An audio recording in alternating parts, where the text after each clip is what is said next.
السلام عليكم ورحمة الله وبركاته. الفاتحة. أعوذ بالله من الشيطان الرجيم. بسم الله الرحمن الرحيم. الحمد لله رب العالمين الرحمن الرحيم مالك يوم الدين. إياك نعبد وإياك نستعين. اهدنا الصراط المستقيم صراط الذين أنعمت عليهم غير المغضوب عليهم ولا الضالين آمين. أعوذ بالله السميع العليم من الشيطان الرجيم. بسم الله الرحمن الرحيم. الحمد لله رب العالمين وبه نستعين ونصلي ونسلم على هذا النبي الكريم سيد المرسلين وعلى آله وصحبه ومن تبعهم بإحسان إلى يوم الدين. ولا حول ولا قوة إلا بالله العلي العظيم. ولا حول ولا قوة إلا بالله العلي العظيم. ولا حول ولا قوة إلا بالله العلي العظيم. وحسبنا الله ونعم الوكيل. وبعد. أيها المؤمنون اتقوا الله. أوصيكم وإياي بتقوى الله فقد فاز المتقون.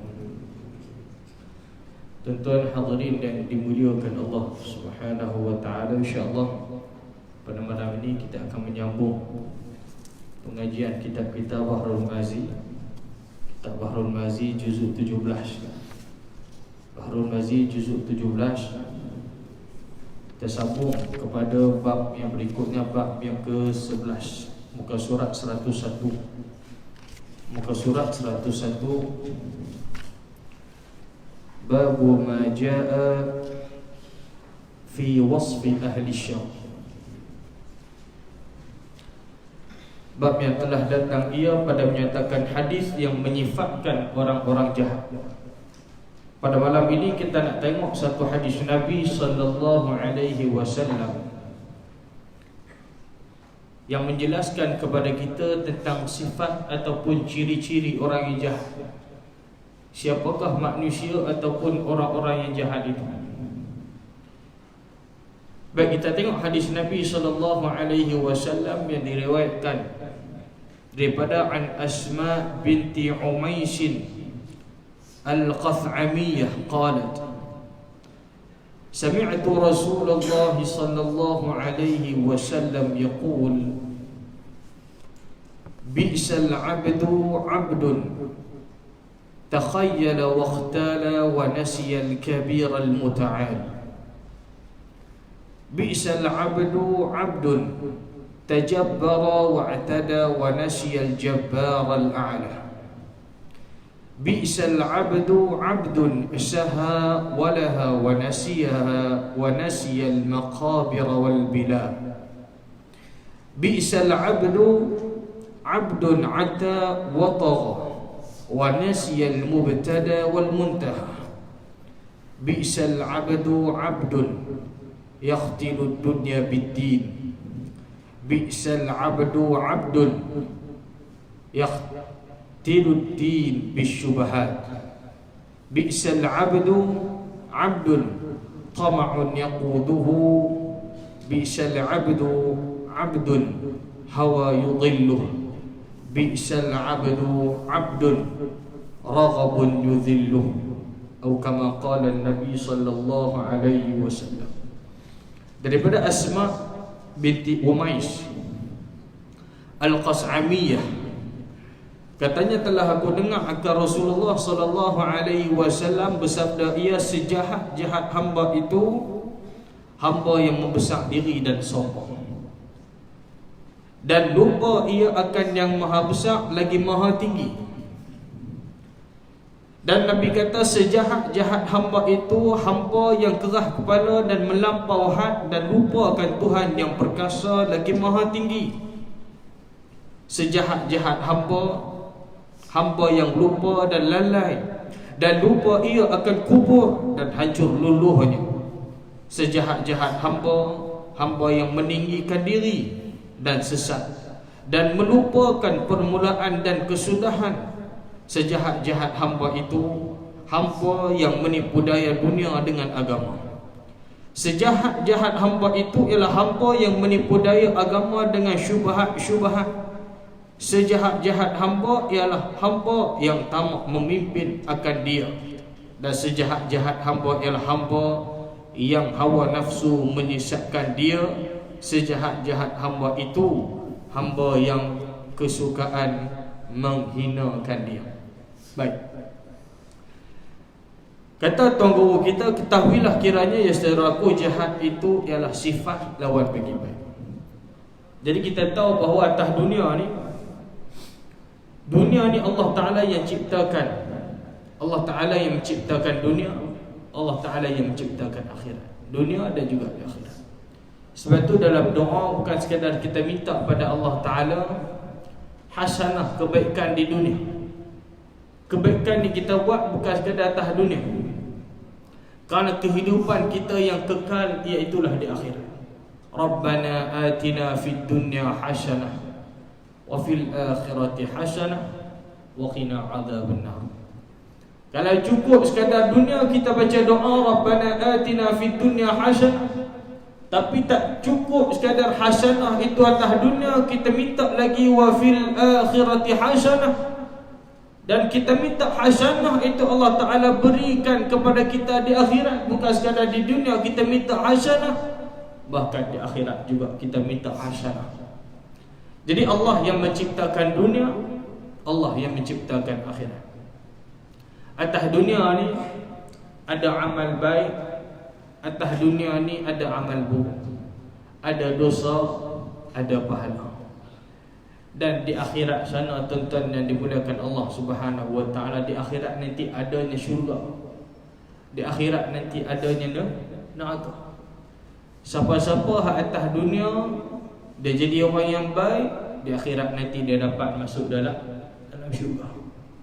Dan siapa-siapa hak atas dunia dia jadi orang jahat, maka dia akan dapat neraka. Ini sifir yang mudah. Jadi dunia ini, Allahumma salli ala Muhammad, ada orang baik dan ada orang jahat. Jadi sebab itu Allah Ta'ala ciptakan adanya syurga, adanya neraka. Siapa hak baik masuk syurga, siapa hak jahat masuk neraka. Baik. Jadi jahat itu lawannya ialah baik. Dan jahat itu banyak manusia yang bersifat dengan dia, sebagaimana baik itu juga banyak juga orang yang bersifat dengan dia. Baik. Jadi nak cerita sifat jahat ni, sifat jahat ni ramai di kalangan manusia hak ada atas dunia ni. Hak atas dunia ni ramai yang ada sifat jahat, dan juga hak atas dunia ni juga ramai juga yang ada bersifat baik. Sebagaimana atas dunia ada orang yang bersifat baik, begitu juga atas dunia ini ada orang yang bersifat jahat. Dan jahat itu kata tuan-tuan kita ada jahat besar dan ada jahat sedikit dan kecil. Macam dosa. Dosa dia ada dosa kecil, dia ada dosa besar. Baik. Kedua ni boleh buat tak? Boleh buat? Tak boleh. Misalnya kata dia dosa, tak boleh. Ustaz, dosa kecil tak apa-apa. Tak apa-apa, tak ada. Ya. Tak ada dosa kecil. Dia bukanlah dosa tu sentuhan, dosa kecil, dosa besar. Benda yang perlu kita faham sekali ialah kepada siapa kita buat dosa. Itu yang penting ni. Faham tak? Bukan persoalan dosa tu kecil, dosa besar, tapi kepada siapa kita melakukan dosa. Kepada siapa kita melakukan perkara-perkara maksiat, kita derhaka. Walaupun dosa itu kecil, lama-lama bila kita istimrar, kita berterusan melakukan dosa kecil, maka dia akan jadi banyak, maka dia akan jadi besar. Begitu saya tak buat dosa besar, saya buat dosa kecil. Tapi dosa kecil dia istiqamah setiap hari. Ingatkan sembahyang istiqamah, dia istiqamah buat dosa. Ada orang buat dosa istiqamah buat jahat, Allahu akbar. Dan jahat itu adalah jahat besar dan ada jahat sikit, jahat sedikit dan kecil. Sebagaimana baik itu ada baik yang banyak dan ada baik yang sedikit. Baik, maka baik dan jahat itu ada berpangkat rendah dan ada berpangkat tinggi. Oh, rupanya baik dan jahat ni pun dia ada martabat dia. Dia ada pangkat dia. Dia ada darjah dia. Dia ada peringkat dia. Dia ada kedudukannya. Yang kata baik dan juga jahat. Maka pada bab ini telah dikeluarkan oleh Abu Isa At-Tirmizi akan hadis yang memberi khabarkan pada kita akan sifat jahat, bahkan sejahat-jahat pula, iaitu katanya an Asma binti Umaysh Al-Qathamiyah qalat sami'tu Rasulullah sallallahu alaihi wasallam yaqul bi'sal 'abdun taqayyala wa ikhtala ونسي الكبير المتعال أو كما قال النبي صلى الله عليه وسلم. Baik, diriwayatkan daripada satu orang perempuan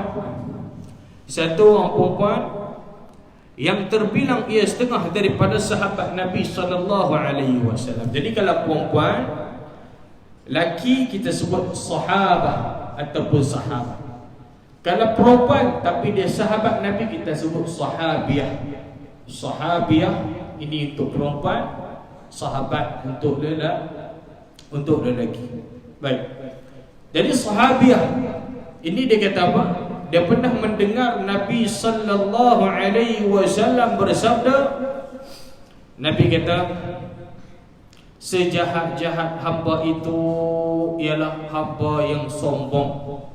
Hamba yang sombong, menyombongkan diri dan lupa akan Tuhan yang maha besar lagi maha tinggi. Dia rasa diri dia sombong, diri dia hebat. Dia lupa bahawa di sana ada Tuhan yang maha hebat, lagi maha besar, lagi maha tinggi, lebih hebat daripada dia. Manusia hebat macam mana pun, maka tidak boleh menandingi kehebatan, kerajaan, kekuasaan, keagungan Allah Azza wa Jalla. Kita tengok satu orang manusia hebat, dia boleh menciptakan teknologi yang canggih. Hari ini macam-macam teknologi yang canggih, subhanallah. Dengan kebijaksanaan manusia kita kata, tapi kita lupa bahawa siapa yang memberikan kebijaksanaan itu kepada manusia, iaitulah Allah Ta'ala. Hebat macam mana pun manusia, dia kena kembali kepada Allah. Apa saja yang kita miliki, apa sahaja yang kita dapat, apa saja yang kita ada hari ini, semuanya merupakan nikmat kurniaan Allah Subhanahu wa Ta'ala kepada kita yang bersifat sementara. Tiba masa Tuhan akan ambil balik. Allahu Akbar. Kita tengok satu orang hebat, artis menyanyi, kita tahu suara dia hebat. Bagilah mikrofon, dia telan mikrofon tu pun suara dia memang sedap. Kita dah tua dah, kita tua dah, umur 60, tapi suara abang gila, memang sedap gila. Dia tak sedap dah, sedap gila pun dia tak. Memang sedap. Tapi bila sampai waktu dia nak mati, dia tak boleh nyanyi. Mana suara dia yang sedap? Mana suara dia yang sedap tadi? Allah Ta'ala dah tarik dah nikmat tadi. Atas dunia waktu dia hidup, manusia sanjung, hebat. Dia boleh buat konsert ribuan, puluhan ribu dan tak. Tapi bila nikmat tadi Allah Ta'ala tarik, dah sakit, dah tua, dah tak boleh nyanyi lah. Suara tak ada dah, nak tarik pun tak boleh. Tuhan dah tarik dah nikmat tadi. Atas dunia mungkin dia disanjung, kita tadi dia hebat. Sebab itu bila kita ni tuan-tuan, bila Allah Ta'ala berikan satu kurnia kelebihan pada kita, bila orang puji kita, kalau orang Arab ni, kalau kita puji dia, kita kata dia hebat, hang seko, hang macam-macam lah kita puji dia, dia kata astagfirullah, astagfirullah. Dia istighfar. Dia yang istighfar. Takut apa? Takut ada sifat tadi, takut duk main rasa diri dia hebat, orang duk puji dia, dia main riak, dia main ada sifat sombong tadi. Jadi bila ada orang puji kita, kita akan kata hadza min fadli rabbi. Kita kata apa? Hadza min fadli rabbi ataupun min fadli rabbina. Kita tengok rumah kan, tempat Arab tu saya tengok.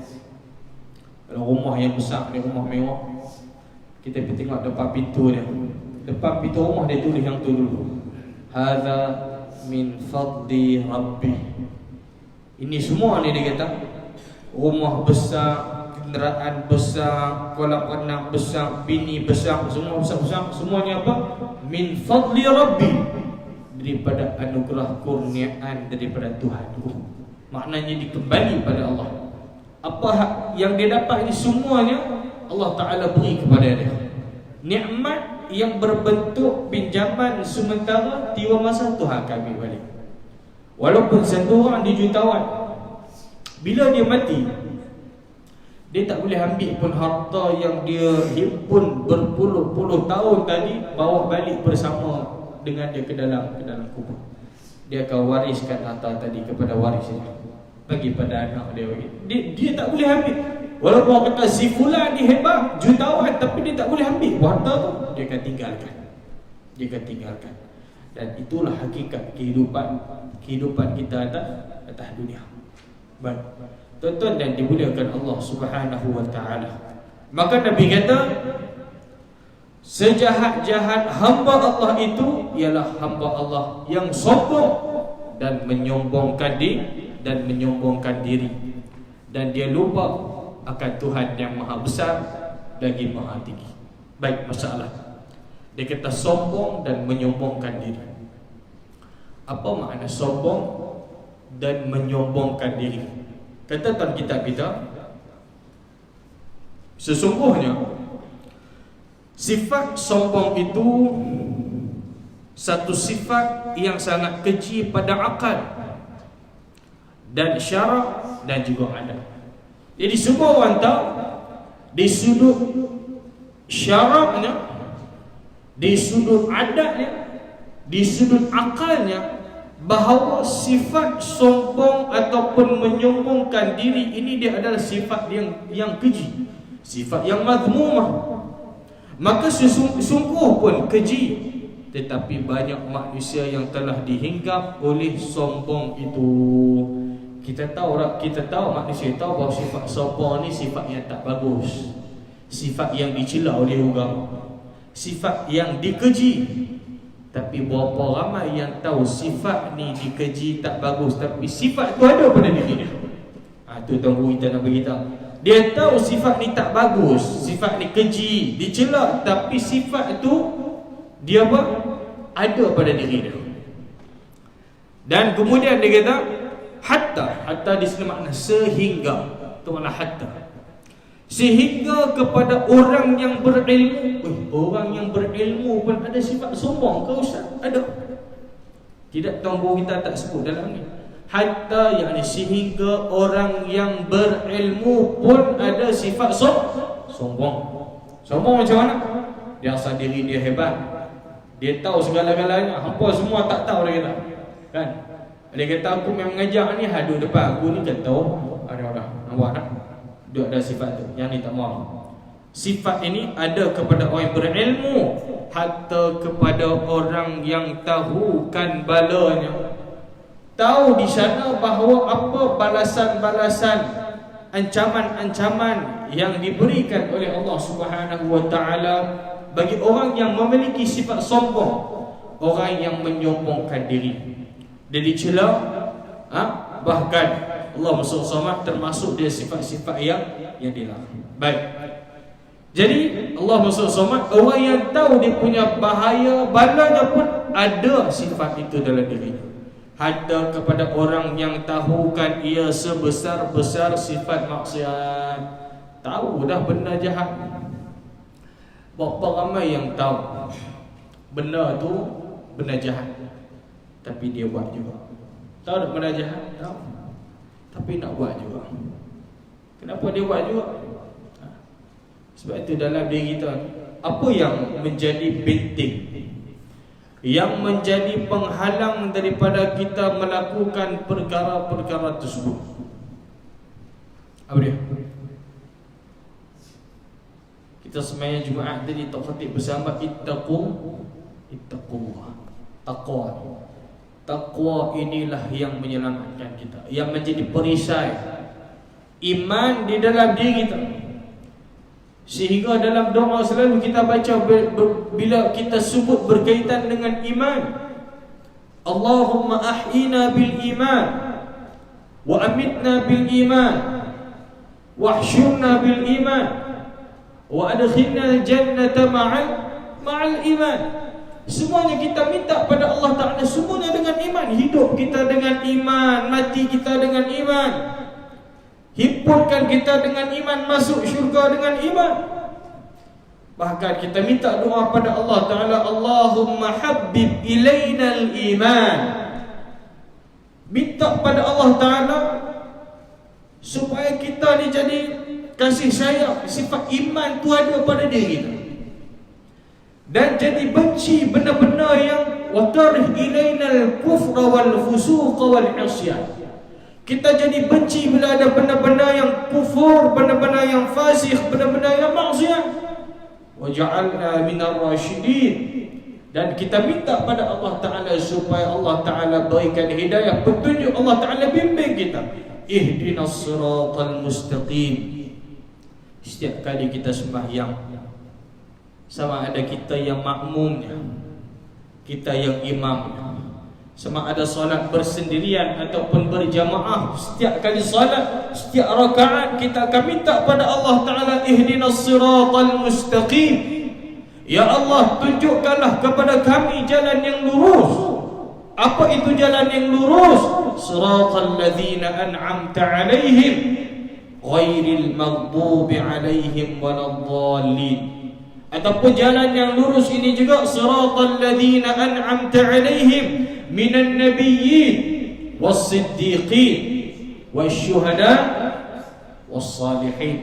Ini jalan yang lurus. Kita minta Allah Ta'ala beri hidayah, pandu kita ke jalan yang lurus. Tuan-tuan hadirin yang dimuliakan Allah Subhanahu wa Ta'ala sekalian. Baik. Kemudian dia kata, apatah lagi orang yang jahil lebih-lebih suka sombong itu hingga ke atas diri.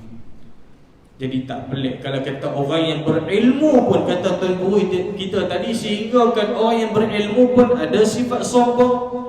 Orang yang tahu bahawa bahayanya, bala sifat sombong tadi, dan orang yang tahu bahawa sifat sombong itu adalah sebesar-besar sifat maksiat, tapi ada pada diri dia.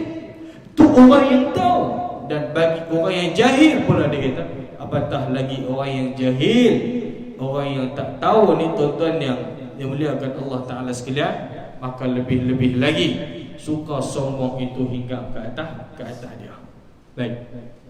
Kemudian apabila seseorang itu telah memakai dengan pakaian yang bagus dan keras rupanya, cukup pula banyak uang dalam poket, ini dia nak bagi tahu gambaran kepada kita sifat-sifat ciri-ciri orang yang sombong ni. Jadi kita akan baca kitab ni tuan-tuan. Cuba tengok sekali lagi apa Tuan Guru kita ni sebut ni ada kat kita sifat ni. Bila kita pakai pakaian yang bagus, pakaian yang elok, dan kerah rupanya, cukup pula banyak uang dalam poketnya, bertambah pula ada khadam ataupun kundang mengikut dan belakangnya, dia ada khadam. Dan ia pun berbuat jalan menghentakkan kaki. Ini ciri-ciri orang-orang yang sombong ni. Ciri-ciri orang yang sombong. Ia pun membuat jalan menghentakkan kaki dan mendonggakkan muncung dan mengeraskan leher dan berjalan membuat lengang cakap, buat cakap kerah dan memandang dengan jelingan mata. Ini semua ni ciri-ciri yang ada pada orang sombong tadi lah. Orang sombong jalan macam mana? Oh, jalan dada ke depan. Okay. Dia ada ciri-ciri. Kita tengok cara dia jalan tadi. cara jalan, cara dia pandang orang, cara kita tengok tu boleh tahu cara dia jalan, cara pakai dia, tengok muka dia, tengok cara dia sembang dia, kita tahu ada ciri-ciri tadi. Baik. Dan apabila sudah ada seorang itu dilihat yang demikian, maka ialah orang yang sudah dianggap maka ialah orang yang sudah dianggap oleh sombong. Maknanya dia ada sifat sombong di dalam diri dia. Dia rasa diri dia hebat, di jalan dia pandang orang dengan pandangan yang hina, dia merendahkan orang lain. Maka bagaimana cara ataupun cara untuk kita nak menghilangkan ataupun kita nak buang, kita nak halau sifat sombong ni dalam diri kita? Ini tunggu kita beritahu. Tadi dicerita sifat-sifat, ciri-ciri sifat sombong tadi. Jadi macam mana kita nak buang, kita nak halau sifat sombong ni yang ada dalam diri kita ni? Baik, dia kata apa? Sekiranya terkena ke atas diri sendiri lalu teringat yang demikian itu sifat sombong, maka hendaklah segera halaukan dia dengan cara apa? Dengan membuat jalan yang betul dan rupa tawadhu. Baik. Orang yang sombong tadi macam mana cara dia jalan dia? Jadi lawan daripada sifat sombong, takabur tadi, dia nak hilangkan sifat tadi, dia kena ada sifat tawadhu. Sifat tawadhu. Orang semua ni kena jalan tengok ke atas, tak tengok bawah. Orang tawadhu ni dia jalan, dia tengok bawah sampai belah tiang elektrik. Kan? Tawadhu. Kita siapa jalan tunduk sangat ni? Tawadhu ustaz. Baru ngaji malam ni buat tawadhu, akan dia belah tiang. Kan? Jadi maknanya dia kena tawadhu dan rundukkan, yakni tundukkan muka dan betulkan leher. Yang ni pun saya tak tahu apa betulkan leher, kan? Dan buat berjalan perlahan-lahan, sekiranya tidak lama lengang cekah. Ni budak lengang cekah ni budak kan, dengar ni apa? Tengok dalam kamus tadi makna lengang ni hayun tak hayun? Hayun pun tak tahu. Tahu tak hayun? Lengang cakap. Buat cakap beradab, jangan dikamukan orang yang tidak patut dikamukan, dan jangan berkami pada orang yang tidak patut dikamikan, dan jangan bercakap aku, yakni aku pada bukan tempat sepatutnya. Baik. Ada apa kata kita ni kadang-kadang? Contoh, ada orang disebut kami. Kita ni bila sebut kami ni, makna kami ni ramai. Bukan kami untuk seorang. Kami, tapi ada orang jenis bahasa dia kami tak tahu. Kami tu dia, kan? Tapi bukan niat dia nak kata dia tu hebat besar, kan? Sebab kami ni hanyalah Allah Subhanahu Wa Taala. Kami. Jadi kalau dia guna tadi, kadang-kadang kita kata kami. Jadi kami ni untuk ramai. Kami. Ataupun tak kata kami pun, sembang dia cakap aku tapi dengan niat ada sombong. Aku dia cakap aku ni hebat, aku ada macam-macam, aku kaya, aku hampa semua ni miskin, tak boleh pakai dari kita. Contoh, kan? Baik, ada sifat sombong. Dan biar memandang orang dengan berhadapan muka, jangan jeling. Bila jumpa orang, tengok orang tu, pandang muka dia, tengok mata dia. Ni dah jumpa duduk depan, tak tengok sembang. Apa abang, sihat kan? Alhamdulillah sihat. Muka tak tepi. Padahal duduk depan. Kawan tengok, orang mak lama tak jumpa. Alhamdulillah sihat. Muka, Assalamualaikum, duduk sebelah. Kan? Nampak tak? Tengok muka, jangan duduk jeling-jeling.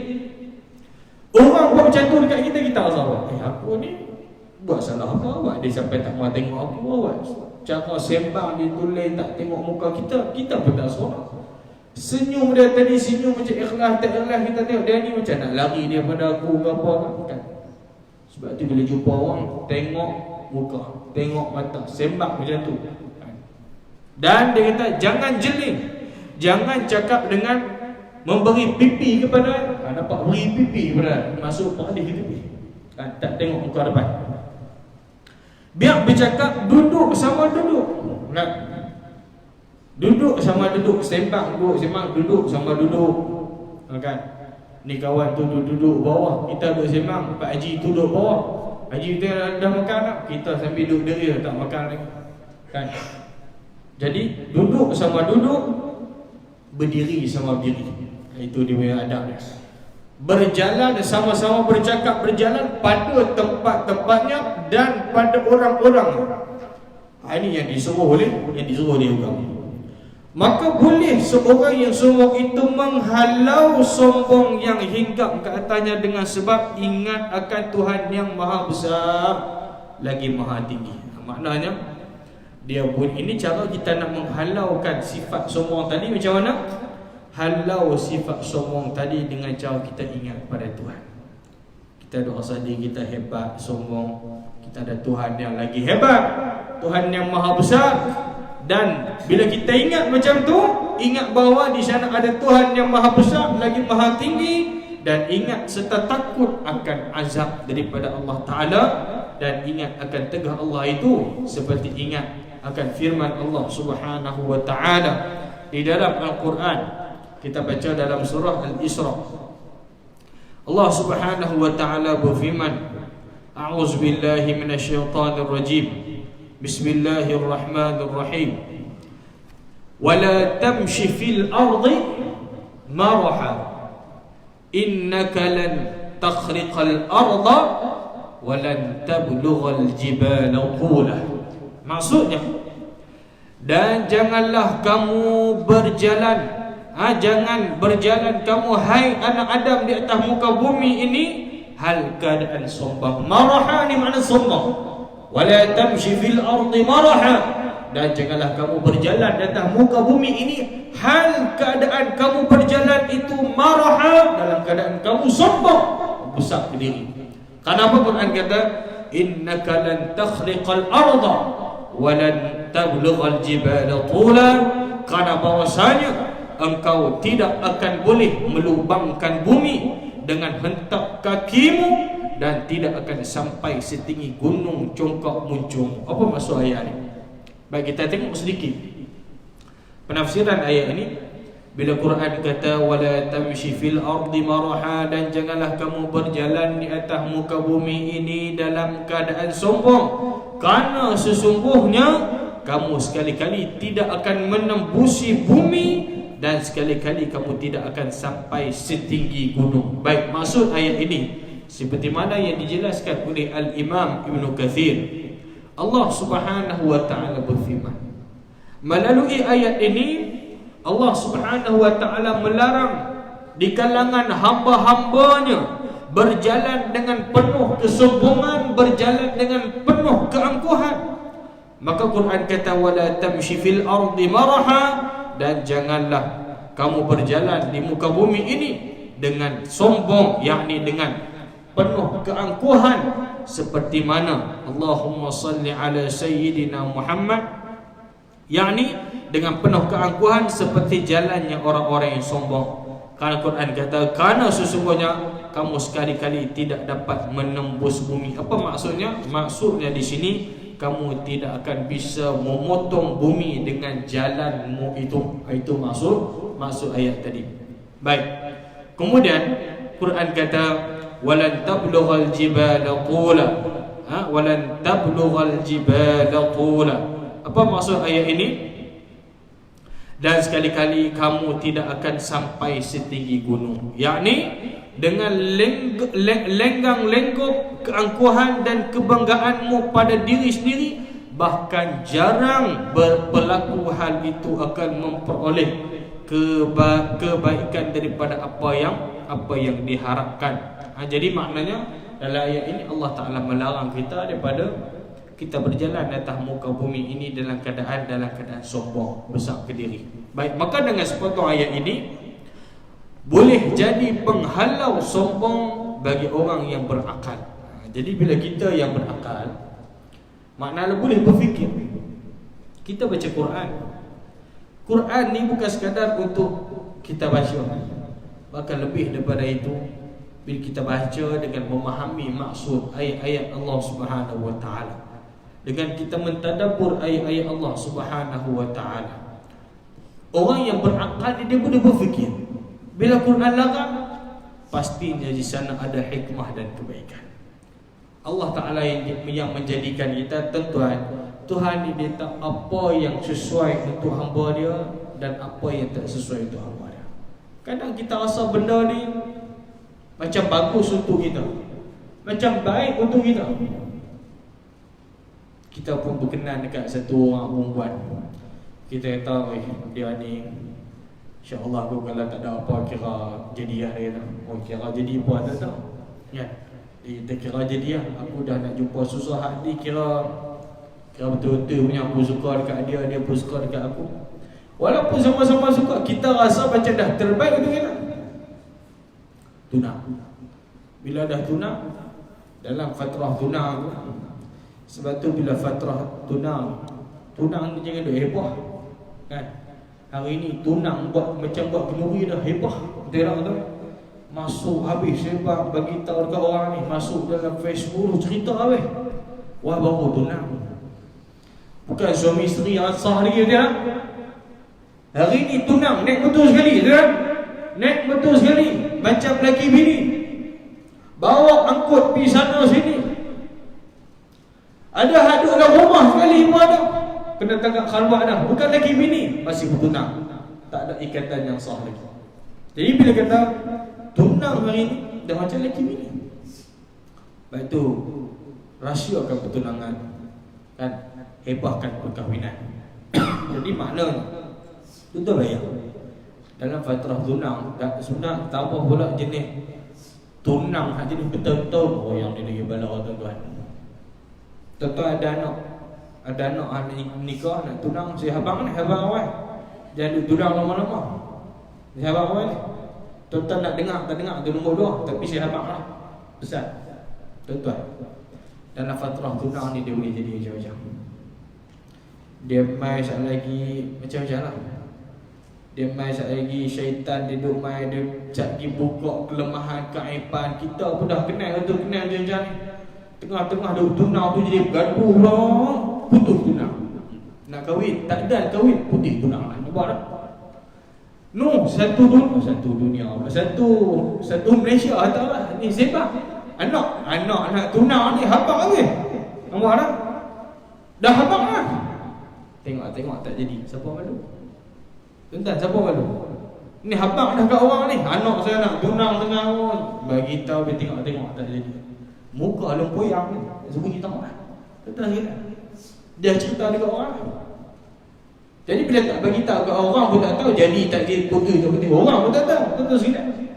Ada hak cerita 10 tahun, belah-belah tahun. Akhir-akhirnya jodoh dengan jiran sebelah rumah. Tuan-tuan sekalian. Ada orang dia kita payah nak cari yang macam-macam halangan lah. Dia nak ni nak. Kita kalau saya ingat tempat saya belajar dekat Syria, orang Syria ni. Kalau saya sembang dengan dia pun betul. Kadang saya pergi beli shawarma dekat Bukit Bintang, kadang kita duduk sembang arah dari Syria. Dia cerita. Bila saya cerita saya duduk Syria 6 tahun cerita. Lepas tu dia kata seronok sembang. Ada soalan cepungan dia tanya. Awak tak nikah dengan orang Syria? Soalan ni memang lalu lah. Kadang jumpa orang Syria, kadang dia tanya soalan. Bila dia tahu kita duduk lama sampai, awak tak kahwin dengan orang Syria? Syria macam ni dia tahu ni. Hang macam ni, hang pun tak kahwin dengan orang Syria, hang pun suruh aku kahwin pula kan? Tuan-tuan, Arab Syria ni pertama sekali kita kata hampa kau nak kahwin. Saya kata lazim indahu bait, indahu masari, indahu sayyarah, indahu kullu syai. Saya kata kalau dia nak kahwin, dia mesti ada rumah, dia mesti ada kereta, dia mesti ada duit, dia mesti ada segala-galanya baru dia nikah. Tu yang kadang-kadang tengok apa Arab nikah lambat 40, 50 baru kahwin. Tengok kita ingat anak perempuan, anak apa dia kata bini aku. Sebab apa? Dia kahwin lewat, dapat bini muda.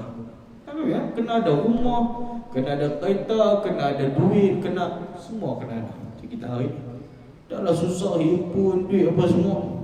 Ada orang dah kahwin habis. Waktu kahwin tu dah habis 10,000, 100,000. Selang dah 3 bulan cerai. Buat dah. tak ada jodoh dia. Sebab tu kita rasa macam perancangan kita itulah yang terbaik, tapi Allah Ta'ala nak bagi yang lebih baik daripada kita. Kita rasa dia ni bagus, aku kenal dia ni, kira ni betul-betul kira boleh jadi bini dia kata.